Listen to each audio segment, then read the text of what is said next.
Um, so, and being completely transparent here, like the main goal and focus is really serving and helping the community. Okay.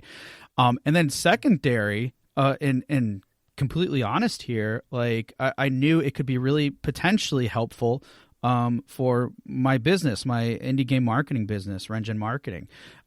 So basically, if I bucket it like maybe monetization or leads or things like that, but specifically on the goal, like the main goal, and this will make a lot more sense as I start breaking it down in terms of like with the main goal of helping the community. This is what we firmly and strongly believe in. Like a lot of the topics we discuss aren't necessarily in the spotlight. They tech in a way they are in the spotlight in their own little segments, whether it's entrepreneurial based or anybody who's doing online marketing. Like some of the things that we're talking about are very, very like they've gotten plenty of attention and stuff. But those are all things that can easily be done in a lot of cases within this industry, but still people aren't really familiar with it, or what are the best practices and things like that. So we feel that like these topics, as Mustafa has said, aren't necessarily in the spotlight. Sometimes they can be or whatever, but so that's one thing that we aim for our goal.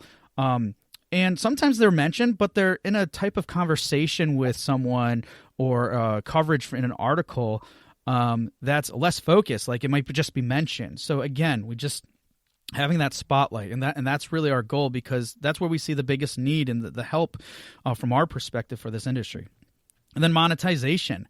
Like I said, part of the way was this, hey, it could be a lead generator and things like that. To be completely honest, there's, very few leads that I get from this, and that's okay. Like, we honestly, as you could probably tell when we're talking about these things, really enjoy this. But and other things from a monetization perspective is like, yes, we have talked and considered advertising, but part of the questions we ask ourselves when we get to that point is, do we really want to do that for our listeners? And I'll be honest, we haven't really set on a specific answer. But like that's a serious that's a serious question that we don't take lightly in terms of if that's would that destroy the show? Would it really matter? Like things like that. Here's another factor. We might not be hitting certain thresholds that companies that would want to advertise on a pod would be willing to, because our numbers are so low too. But that aside, we still like think about that. And again, it comes back to, is there a way that we could do it tastefully that still adds value? That being the center and core of everything that we do. Those are the types of things that we consider. But then on the flip side, as you may have heard in some of our shout outs, like we have a Patreon. So that was one way to combat that question in terms of, hey, do we really want advertisers? We've explored with Patreon a little bit like features that or offerings that have like asking questions for future guests, group consulting, one-on-one consulting, like things like that. But to be completely honest, it really wasn't on our forefront in terms of the monetization aspect, because if it was, you'd probably hear us pushing a lot more. We probably put a little bit more energy into Patreon. So, but that's on us, right? Because we all are busy. We all have lots of things. But again, I think it's important to break down, like, these are the processes and things that we think about of these things. So, but yeah, I mean, it's a process. It's iteration. Like sometimes, like things get prioritized all the time. But those are the things that we go through and everything else. All right, Mustafa, why don't we talk some more about season 2? Because that's what we're here about. That's what we're announcing. Let's go into what people can expect of season 2. How is it different? What is it? So let's lead in with I don't know. You take it. What's one thing that? Oh, well, there's one obvious thing that everybody knows about right now, just from the first minute of the of the intro of the show. Yes, we're doing a little bit of cleaning up, a little bit of housekeeping. So some of our content, like logos and theme music, have been updated to kind of better suit the direction of the show going forward. You probably see a lot of those aesthetic details. I believe on the website at this point is mostly where you'll see it, but I'm sure a lot of the branding choices and changes will be implemented on our other channels too, I imagine. Yeah, and if they know, if they're not, they just may take some time for the RSS feed to pick up on the other distribution channels. But yeah, essentially, and if it's not, it's also on me for forgetting or something. Hopefully that doesn't happen, but it'll be there. But for when the logo is up, which it should be by the time you're hearing this, it's funny because it's like it might look like feel weird and different because it is different. But like there's a lot of process when we go into these types of things too. For example, outside of the refresh and everything else, we also wanted like something that was more in line with the topics and overall core focus of what we're doing. So this like fox/dog-esque thing, it like represents like something that's maybe helpful or friendly or whatever. Like there's a lot of like little things that we really worked on to trying to think of what is something that would really align with what we're doing, what the listeners care about, and things like that. And I know it's just an image, right? But still, like, again, this goes into a lot of the types of things that you guys do, like in terms of the design of your game and the experience, and how does that resonate with people? Like, what is that overall experience going to be? We pretty much went through that same process with the logo, and same to say for the theme. What's something that we feel aligns a little bit better with the show content and stuff, and how do you do that? And to be honest, like I just absolutely love chiptune too, so having a little bit of that incorporated, I guess more of a personal touch in a ways. But yeah, so outside of just refreshing, you're listening to a marketing podcast when we've got this much to say about the logo. Right? Exactly. I think you summed it up perfectly. Okay. So that's new for season 2, but who cares? That's going to get old real quick, right? In terms of like being familiar with it. But let's go into some of the topics, because these are the areas I think is going to be really exciting. So yeah, Mustafa, I'll let you start off with some of them.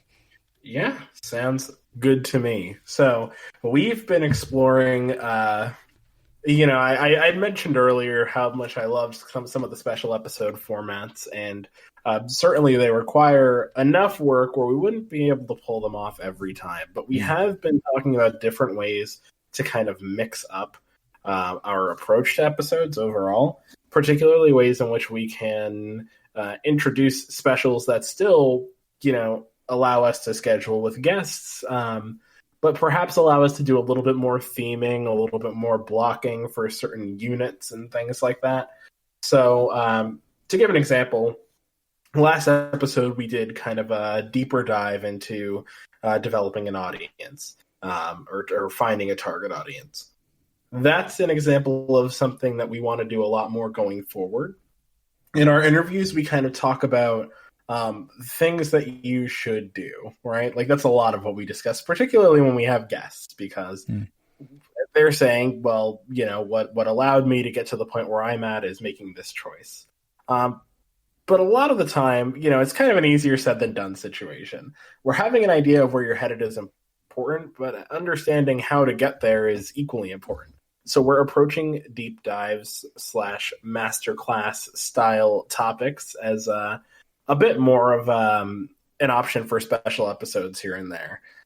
Certainly they'll take, more research and more, I would say, forethought than some of our interviews might. So we'll have them spaced out, but they'll still be, I think, some of our best as far as overall value, I would say. Yeah, because one thing that we've noticed from just talking to other devs, other studios, and things like that is sometimes it's like you hear why I should be doing this, and that's great and important, but even if you know the why, sometimes when you're facing the how do I do that, like that's a challenge in itself, and it can become very overwhelming and frustrating when you're faced with the how, because you know the why and you just don't know the how, and as you're trying to implement these things and it's not done right, and then you hear everybody else saying, oh, like you should do this, and not that you should follow the advice of just everybody and stuff, but without that extra guidance, it can make a huge difference in terms of everything from results you're looking for, but also the confidence that's really important that can come with that too. So that's why we think like, masterclass and deep dives on some occasions is going to be really beneficial in those things. So what I would say to that though is, feel at any time of the topics we're talking about today, feel free to reach out to us on, like Twitter or our email. Twitter's IGM at IGM podcast.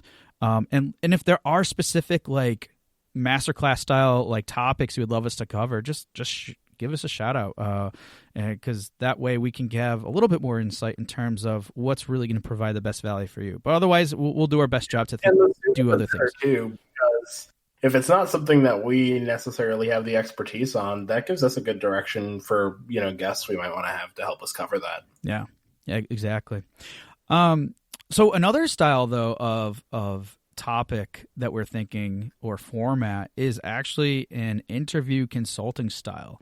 So this one's going to be really interesting for I think our listeners in particular, because essentially what we'll be doing is our guests essentially would be listeners that have a specific question.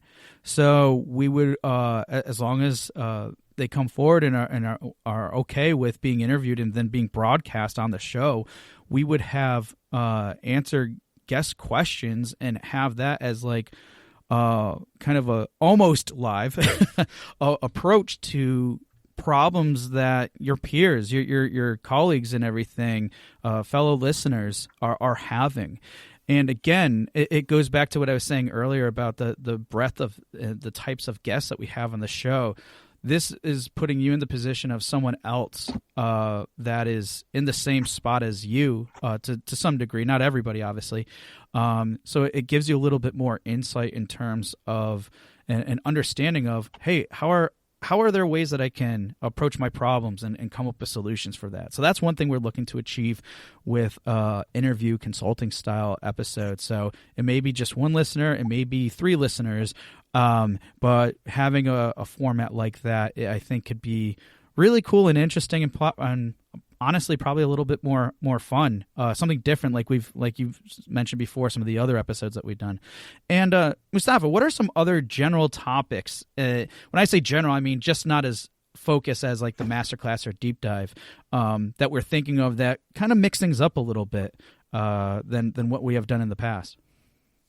Yes, absolutely. So we've talked a lot about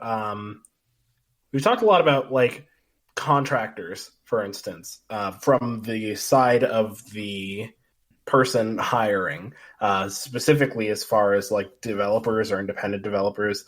But we're looking to actually explore having certain types of contractors interviewed on the show. So composers, designers and artists, audio engineers, like all sorts of people, just to discuss kind of the process of working with clients in a games environment specifically, kind of some of the timing around that. I think it really helps to flesh out some of the conversations we've had around things like future planning and collaboration and all sorts of stuff. So something like that is definitely in the works, as well as marketers, specialists of various kinds. We've also been discussing how much we love the panel style interviews and are actually talking about potentially having those further down the line as well. Kind of specific subject matter experts that we know of, maybe having multiple of them on the show at the same time. We've even considered some thematic things, but I won't say any of them in detail, such as to avoid spoiling the surprise. Yeah, so there's a lot of cool things that we would like to try and experiment with, but those are like the main ones that we're looking to do down the road. And just one more thing to add on the contractor interviews. I mean, let's face it, though there are some of you out there, and I've worked with some people like this, which is still amazing, where you're making your game, but you're also you're wearing many other hats in terms of like audio engineering or your design or the art behind it, and that's awesome. But some of us too just know that, hey, programming's my jive. I know that well, and I know nothing about composers. And granted, you're going to want to hire a composer if that you're in that situation. And part of having these types of interviews with contractors isn't necessarily just going to be about the hows and the interactions and best practices and stuff, but also the reason why you're hiring these people, because they are skilled professionals that are going